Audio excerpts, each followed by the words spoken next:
So Chris, one of the things we know, obviously, is you played a superhero on the screen before. You can do the torch.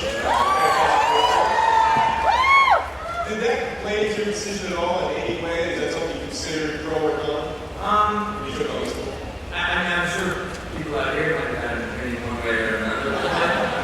I think to me it's a movie. It does have to fall into the Marvel family, but at the end of the day, I'm just trying to make a character come to life and looking at it the way I would any other project, whether it was comic book or not. So obviously I'm going to have to navigate some questions like that. But hopefully if we do our job right, the movie's good, no one will have too much of a problem. You guys are just getting underway with the film, really. But Joe, there's many different Captain Americas. If you look through the years, which decade you picked in the comics, tell us about Captain America that we can expect in your film. Well, I've looked at all the Captain Americas. I mean, I've right from the beginning, from the first one, which I believe came out in 1940, before America was even in the war. I'm sort of a fan of the Brubaker version of Captain America.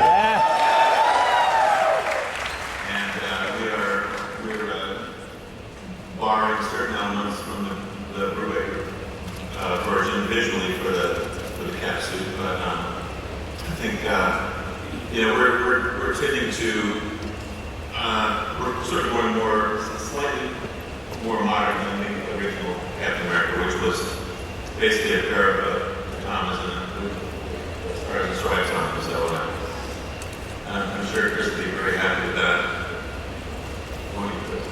Sam. Kevin, any superhero movie, one of the initial things that you have to decide is the costume and how the costume will be realized on the screen. Things that look good on the page don't necessarily look good on the screen. Can you talk a little bit about that challenge and what you guys have come up with on this film? Well, it's a big challenge, and it's a challenge I think we've overcome in most of our films. As Chris was saying, he's only been in a test version of the suit so far. He hasn't shot any footage in the actual suit yet. But we do testing, we do fittings. What you just saw in that piece was just a little snippet from the costume test. And it's come together very well. It comes together in a way that is true to the silhouette of various versions of the costume in the books, but at the same time, and I think an image leaked online recently that gave you a more cartoonish view of what it is, but it's something that is unequivocally a Captain America uniform, but can fit that period, which is the early 40s, when the entire film takes place.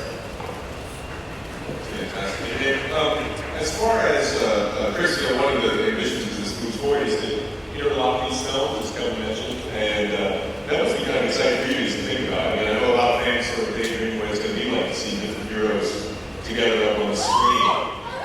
Can you talk a little bit about that? What was the question?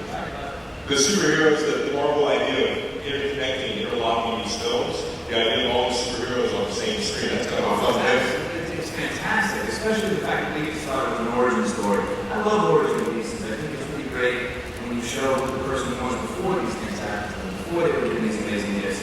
And I think that's when we kind of really get to connect to them. The fact that we don't have to end the story after he gets this injection, this serum, just kind of just opens the door to some really great evolutions that a character can go through. As an actor, that's a treat. And Joe, you said that early on that you wanted to have an actor that could pull off Steve Rogers pre-serum and then after. Can you talk a little bit about that? Well, if we don't love Steve Rogers before he gets a transformer, I'm going to love him after. So I know that Christmas is he's very knowledgeable about that. He's very aware of that situation, and that's one of the things that we're concentrating on is that you have to like him as much before the transformation is after. You have to establish his character before he's transformed. And Hugo, one of the things you've done in the past is work where your face can't be seen. You've done that in films before. And in this film with the Red Skull, can you talk about working with the mask and getting a performance through it, or what we might expect as far as the visage? We've only been at this film a couple of weeks filming, so we had one day where I gave the mask, and it's a pretty extraordinary creation. It's just a series of very lightweight pieces that are on my face, but I'm film actors started to get into making that mask work. It's pretty exciting. Yeah, it looks fantastic. You know, it's hard, guys, because we've been shooting for I think about 8 days. So Hugo does want to do the accent. It is, you know, Comic-Con is all about time and where you are in the process. We have only been filming a few days. Comic-Con nowadays is about showing stuff that's very polished, it's very finished.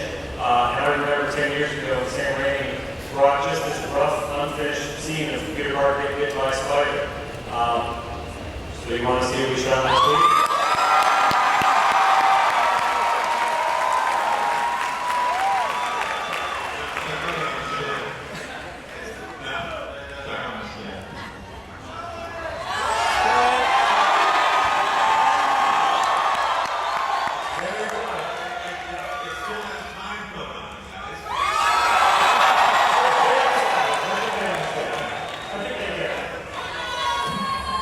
Let's roll.